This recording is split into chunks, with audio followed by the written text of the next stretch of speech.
jalan menembus hujan demi makan ini. Lihat toh.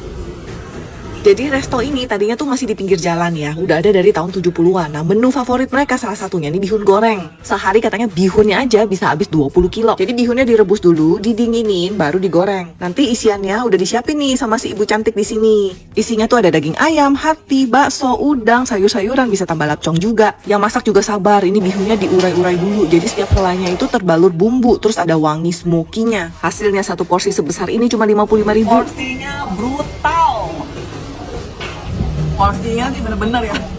Ini buat rame-rame nih. Bihunnya nih kenyal ya, enak banget. Terus dia tuh ada gosong-gosongnya. Jadi wangi smoky banget. Makanya gurih, manis. Lebih cenderung manis. Rumah makan Dul Hopeng Lama di Pejagalan.